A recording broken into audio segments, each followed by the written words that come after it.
అనంతపురం జిల్లా కళ్యాణదుర్గం పట్టణంలోని ఆర్ఎండ్బి బంగ్లాలో న్యాయవాదులు సమావేశం నిర్వహించారు. ఈ కార్యక్రమానికి హైదరాబాద్ నుండి హైకోర్టు న్యాయవాది బాలాజీ హాజరయ్యారు. స్టేట్ బార్ కౌన్సిల్ అసోసియేషన్ ఎన్నికల సందర్భంగా ఆయన న్యాయవాదుల ఓటర్లను అభ్యర్థించడానికి కళ్యాణదుర్గం వచ్చారని తెలిపారు. ఇంతకుముందు కూడా కళ్యాణదుర్గం బార్ అసోసియేషన్ నుండి తనకు అందరూ ఓట్లు వేశారని, కేవలం 3 ఓట్లతోనే ఓడిపోయానని చెప్పారు. ఈసారి ఇక్కడి నుండి మంచి మెజార్టీతో మొదటి ప్రాధాన్యత ఓట్లతో నన్ను గెలిపిస్తారని ఆశిస్తున్నానని తెలిపారు. ప్రాక్టీస్ చేస్తున్నాను. నేను గతంలో జీపీగా అడిషనల్ పీపీగా పనిచేస్తున్నాను. నాకు బాలాజీ చిరకాల మిత్రుడు, చాలా సౌమ్యుడు, పోరాట యోధుడు. ముఖ్యంగా ఏదైనా సమస్య వచ్చి అతను దృష్టికి తీసుకెళ్తేగినా ఇప్పుడు సమస్యకు ముందు ఉంటాడు. దాన్ని తీర్చడంలో తన సాధ్యమని ఎంతవరకైనా పోరాడే శక్తి అతనికి ఉంది. ఎందుకంటే గతంలో నేను చూశాను అతను. కాబట్టి మన అనేక సమస్యలు న్యాయవాదులు ఉన్నాయి. సంవత్సరాల తరబడి మనం ఎదురు చూస్తూనే ఉన్నాము. అవి ఏవి సాల్వ్ కావడం. ఇలా ముఖ్యంగా హెల్త్ ఇన్సూరెన్స్ అయితే అడ్వకేట్స్కి చాలా కష్టం. అది 1 సంవత్సరం అమలులోకి వస్తుంది, మరి 4 ఏళ్ళు దానికి దిక్కు దివాను ఏముండదు. అటువంటి పరిస్థితుల్లో ఏదన్నా అయితే కానీ చాలా ఇబ్బంది అడ్వకేట్కి.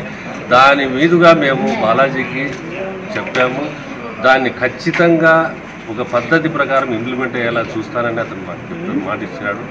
అందుకోసం అందరూ మనం దయచేసి అతనికి మద్దతు తెలిపి అటువంటి వాయిస్ని మన బార్ కౌన్సిల్లో ఉంచాలని నేను ప్రార్థిస్తున్నాను మీ అందరినీ. కాబట్టి అందరూ మొదటి ప్రాధాన్యత ఓటుగా వేసి అతనికి గెలిపించి అతని వాయిస్కు మద్దతు తెలపాలని చెప్పి నేను ప్రార్థిస్తున్నాను. నా పేరు బాలాజీ ఎలమంజుల. నేను ప్రభుత్వ న్యాయవాదిగా హైకోర్టులో పనిచేస్తున్నాను. అయితే ముఖ్యంగా గతంలో కూడా నేను 2018లో బార్ కౌన్సిల్లో పోటీ చేయడం జరిగింది. అప్పుడు అతి స్వల్ప మెజార్టీతో 27వ ప్లేస్గా ఉండడం జరిగింది. బార్ కౌన్సిల్లో 25 మందిని ఎన్నుకోవాల్సి ఉంటుంది. అయితే లాస్ట్ టైం కూడా నాకు కళ్యాణదుర్గంలో చాలా మంచి మెజారిటీ ఇచ్చి నన్ను చాలా ప్రోత్సహించారు.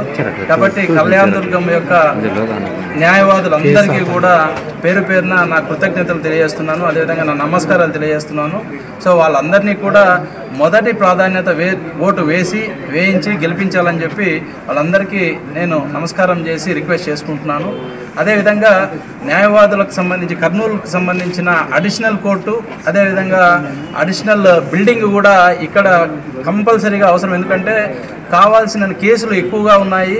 వాటికి సంబంధించిన ఒక అడిషనల్ కోర్టు కూడా ఖచ్చితంగా కళ్యాణదుర్గంకి అవసరం ఉంటుంది. కాబట్టి వాటిని సాధించుకునే కోసం ఆల్రెడీ శాంక్షన్ కూడా అయిందని చెప్పి మన మిత్రులు చెప్పారు. కాబట్టి అది తొందరలోనే రావడానికి కావాల్సిన నా వంతు కృషి కూడా చేస్తానని చెప్పి మీ అందరికీ తెలియజేయడం జరుగుతుంది.